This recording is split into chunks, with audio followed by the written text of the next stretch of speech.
అల్లు అర్జున్కి ఏం సంబంధం లేదు. ఎందుకంటే ఆ ఈవెంట్ జరిగిన అది ఆ సిచ్యువేషన్ జరిగింది కదా వాళ్ళిద్దరు రేవంతి, అది జరిగిన తర్వాత అల్లు అర్జున్ అనేది వచ్చారు.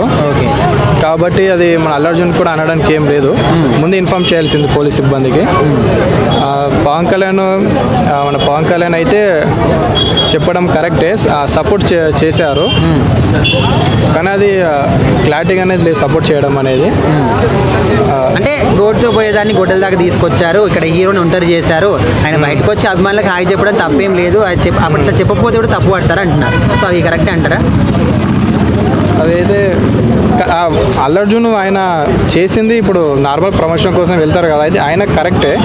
కానీ అక్కడ సిచ్యువేషన్ ఎలా ఉందంటే అక్కడ క్రౌడ్ ఎక్కువ అయిపోయి ఇబ్బంది అయిపోయింది అక్కడ. అదే అంతా అది ముందే చూసుకోవాల్సింది. అయితే ఇప్పుడు అల్లు అర్జున్ కేసుని జనవరి 10కి వాయిదా వేశారు బ్రో. ఖచ్చితంగా అల్లు అర్జున్ అరెస్ట్ అయ్యే అవకాశాలు ఎక్కువ కనిపిస్తున్నాయి అంటారు, మీరేమంటారు? నేనైతే అల్లు అర్జున్ అరెస్ట్ అవ్వాలనుకోవడం లేదు. ఎంత నేను రామ్ చరణ్ ఫ్యాన్, కానీ ఇక అంత మెగా ఫ్యామిలీ కదా. ఓకే, అరెస్ట్ అవ్వడం ద్వారా మళ్ళీ ఇంకా అల్లర్లు ఎక్కువ అవుతాయి అనుకుంటున్నా. దీన్ని సాల్వ్ చేయడానికే చూడాలి అందరూ. ఓకే, సో ఇప్పుడు మీరు రామ్ చరణ్ ఫ్యాన్ అంటున్నారు కదా, రామ్ చరణ్ ఇప్పుడు సంక్రాంతి గేమ్ చేంజర్ వస్తుంది.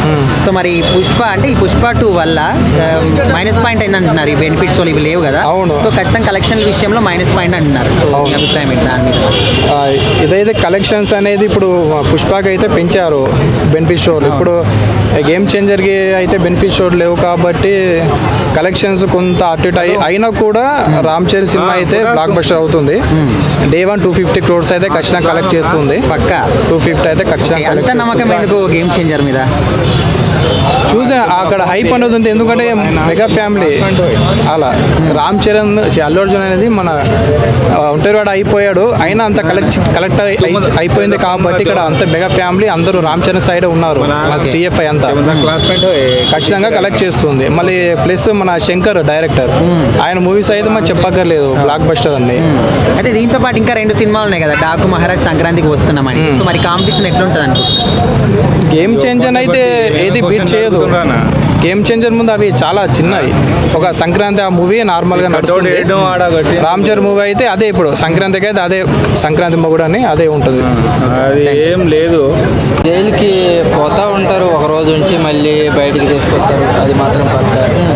కానీ డైలీ ఉంచరు కదా, ఏదో 1 day తీసుకెళ్ళి అలా తీసుకొస్తూ ఉంటారు. అంటే సాక్ష్యాధారాలు అన్నీ కూడా అల్లు అర్జున్ వ్యతిరేకంగా 100 వీడియోస్ ఉన్నాయి ఇప్పుడు పోలీసు వాళ్ళ దగ్గర. పోలీసులు పెట్టిన కేసు స్ట్రాంగ్గా కనిపిస్తుంది కదా. సో ఏమంటారు, ఆయన ఖచ్చితంగా శిక్ష పడే అవకాశం ఉందంటారా లేదంటారా? శిక్ష అనేది ఏం లేదు బ్రో. అంటే చనిపోయింది కాబట్టి ఆ కోపం మీద రేవంత్ రెడ్డి గారు అలా, అంటే పబ్లిక్ నెగిటివ్ అనుకోకుండా ఒకరోజు అలా రిమాండ్కి తరలిస్తే మళ్ళీ తీసుకొచ్చిన తర్వాత అది ఏమి ఉండదు, అంత నెగిటివ్ ఏమి ఉండదు. ఊరికి అలా తీసుకెళ్ళి మళ్ళీ తీసుకొస్తారు, అంత ఏమి ఉండదు.